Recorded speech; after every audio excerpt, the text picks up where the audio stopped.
Karena itulah kemudian ketika kita bisa amalkan ini dengan baik, maka keberkahan Allah diturunkan. Jadi ini Anas, ya. Beliau tinggal dengan Nabi, belajar bersama Rasulullah SAW, dan yang paling menarik, pelajaran-pelajaran ini setelah beliau himpun dapat 2.286 hadis selama membantu Nabi ini. Yang paling menarik, dipraktekkan semua itu dalam keseharian, bahkan pada tingkat tertinggi. Ini pelajaran besar, pelajaran besar. Jadi contoh dari para sahabat ketika belajar dari Nabi SAW, apapun materinya, mereka tidak menunggu jeda untuk mempraktekkan apa yang telah dipelajari. Ini poinnya. Saya beri contoh.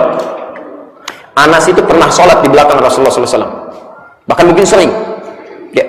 Bahkan pernah mengalami sholat di belakang Nabi sampai begitu panjangnya, sampai menyaksikan kakinya bengkak-bengkak dan sebagainya. Tahukah Anda, dalam usia yang cukup muda ini, Anas berusaha kemudian untuk meniru sholatnya Nabi sampai terlihat oleh kerabatnya sendiri. Pernah Anas itu sholat, saking lamanya sampai berdarah-darah kakinya. Anas ini. Sampai tingkat paling tingginya. Kalau yang kecil-kecil nggak usah ditanya lah. Ya, dari akhlaknya, adabnya, kasih sayangnya, dan sebagainya. Ya. Ada satu yang belum mampu ya dimaksimalkan oleh Anas. Itu kebiasaan puasa sunnah. Dikenal beliau agak lemah di sini. Ya. Tapi ketika beliau merasa dirinya belum mampu sedapat mungkin memperbanyak ini, beliau ganti dengan amalan lain.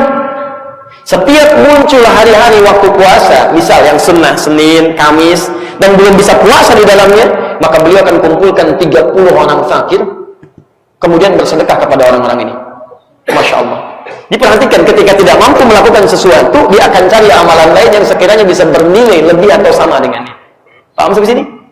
Maka ini manhaj Bapak dan Ibu sekalian. Kalau kita belajar apapun pelajaran, jangan tunggu esok untuk praktekkan. Hari ini bisa kerjakan. Ya, Abdurrahman bin Sakhr mendapatkan kalimat dari Nabi, berkasih sayanglah dengan lingkungan sekitar, dengan hewan, dengan tumbuhan. Begitu pulang menemukan seekor anak kucing kecil yang liar, hurrah, anaknya Hurairah, kucing rumahan yang tidak liar, kittun, diserap ke dalam bahasa Inggris kitty, Hello Kitty, kan? Makanya kucing rumahan kitty itu bisa jadi spray, jadi bantal, jadi macam-macam gitu kan? Kitty. Tapi Hurairah anak kucing liar, kehilangan induknya, diterapkan oleh beliau, langsung dibawa, dirawat di rumahnya, ya, disuapi, bahkan dingin diberikan selimutnya, kemana-mana dibawa, dimasukin ke dalam jubahnya, berpapasan dengan Nabi, mengeong-ngeong keluar. Kata Nabi, anta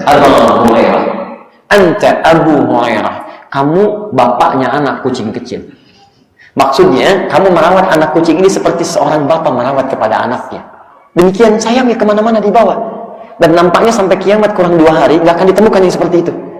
Bawa, suapi, selimuti, Masya Allah. Ada yang sekarang ke kantor bawa anak kucing, gitu kan? Rapat bawa anak kucing, nanti nggak ada. Ini Abu Hurairah, praktek. Saya mau tanya pada antum sekarang, antum sudah berapa kali ikut ta'lim? Dengan ustaz mana saja? Berapa banyak materi yang sudah dipelajari? Dari sekian banyak yang dipelajari itu, berapa yang sudah diamalkan? Jangan-jangan antum banyak kumpulkan, banyak dicatat, tapi sedikit yang diamalkan.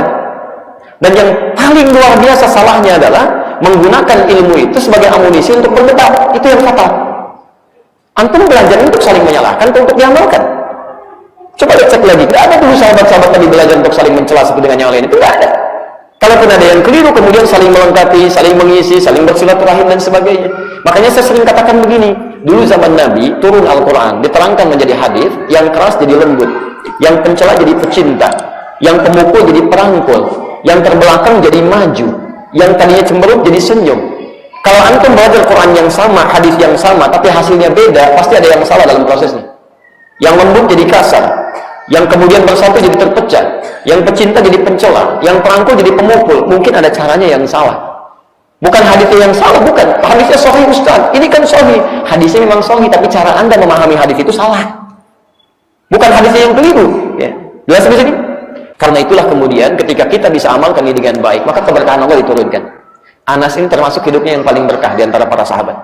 Ya, Masya Allah, beliau hafal banyak hadis, tinggal bersama Nabi, amalannya bagus. Dan saya sarankan kepada Anda, jika Anda menemukan hadis dari Anas bin Malik terkait kehidupan Nabi, cepat ambil, karena itu yang paling dicari oleh para sahabat. Ya, karena beliau yang paling dekat dengan kehidupan Nabi Shallallahu Alaihi Wasallam. Didoakan oleh Nabi punya usia yang cukup panjang. Di usianya panjang, hidupnya berkah, anak keturunannya banyak, termasuk orang paling kaya di antara para sahabat. Ya, orang paling kaya di antara para sahabat. Jadi tidak dilarang kaya, tidak dilarang punya keturunan cukup banyak, tidak dilarang kemudian antum beraktivitas dalam kehidupan duniawi sepanjang itu semua mendekatkan diri anda dengan Allah Subhanahu Wa Taala. Jelas di sini. Baik, jadi saya sarankan di antara anda yang profesinya pengusaha, kemudian juga keturunan cukup banyak, kemudian juga banyak usahanya, cobalah belajar dari Anas bin Malik, keluarkan hadis-hadisnya. Beliau termasuk yang diberikan keberkahan oleh Allah. Orang nanam kurma itu cuma 1 kali panen dalam setahun. Anggur juga demikian. Tapi Anas bisa 2 kali dalam setahun. Hartanya cukup berlimpah dan semuanya berhasil. Semuanya berhasil. Cucunya 100 lebih itu dari keluarganya. Ya, kemudian yang paling menarik adalah diberikan kekuatan luar biasa, umurnya cukup panjang. Keluarkan hadis dari Anas, lihat bagaimana cara beliau beribadah dan belajar dari Rasulullah, dan mudah-mudahan Anda diberikan kemuliaan yang sama.